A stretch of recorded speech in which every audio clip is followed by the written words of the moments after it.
Hello everyone, তোমাদের সকলকে আবারও একবার তোমাদের প্রিয় ইউটিউব চ্যানেলে স্বাগত জানাই।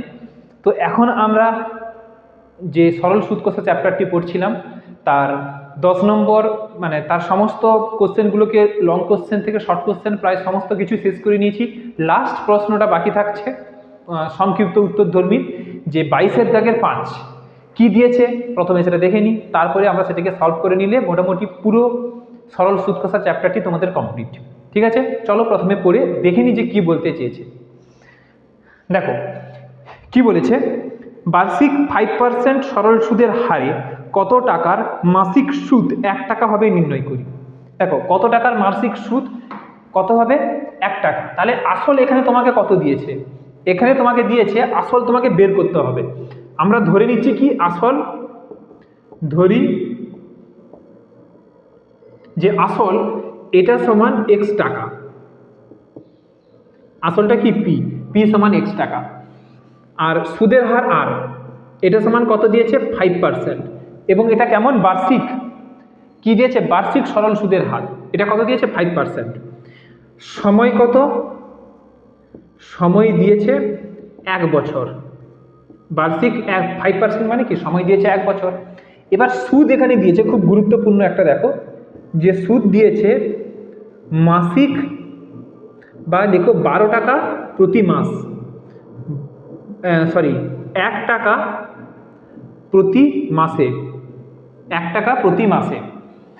এবারে একটা জিনিস দেখো, এটা যদি বছর করতে হয় তাহলে 1-এর সঙ্গে আমরা কি করব 12 গুণ করব, কারণ 1 বছর সমান 12 মাস, তাহলে প্রতি মাসে যদি 1 টাকা করে সুদ হয় তাহলে 12 মাসে সুদ কত হবে 12 টাকা, তাহলে 12 1 গুণিতক 12 এত টাকা, এটা হবে বছরে, ক্লিয়ার 1 বছরে, তাহলে এটা হবে 12 টাকা সুদ।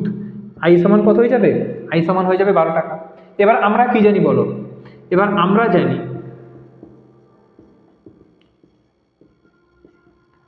আমরা জানি যে I equal to P R T divided by 100, তাহলে আই এর ভ্যালু কত এখানে 12, পি এর ভ্যালু কত আমাকে বের করতে হবে এক্স, আর এর ভ্যালু কত 5, আর টির ভ্যালু কত, টির ভ্যালু হচ্ছে 1 ডিভাইডেড বাই 100। তাহলে এখানে দেখো 5 দিয়ে কাটো, 20 × 100, তাহলে বা x সমান কত হবে 12 গুণিতক 20, এর সঙ্গে এটা গুণ হয়ে যাবে ক্রস মাল্টিপ্লিকেশন বজ্র গুণন, তাহলে x সমান কত হবে 240 এত টাকা। ক্লিয়ার, অতএব লিখবে কি, অতএব নির্ণেয় মূলধন, অতএব নির্ণেয় মূলধন এটা হচ্ছে 240 টাকা, নির্ণেয় মূলধনটা কত হয়েছে 240 টাকা।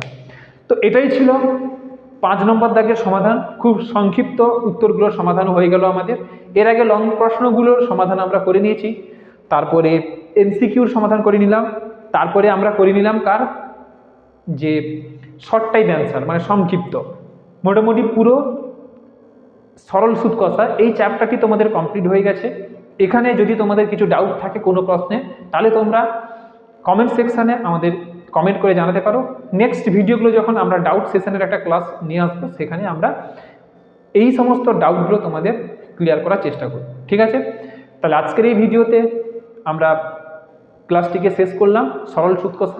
পরবর্তী ভিডিওগুলোতে আমরা শুরু করব বৃত্ত সম্পর্কিত উপপাদ্যের যে অঙ্কগুলো রয়েছে সেইগুলো। ঠিক আছে, তাহলে আজকের এই ভিডিওতে এতদূর, দেখা হবে পরের ভিডিওতে। সকলে ভালো থেকো, থ্যাংক ইউ।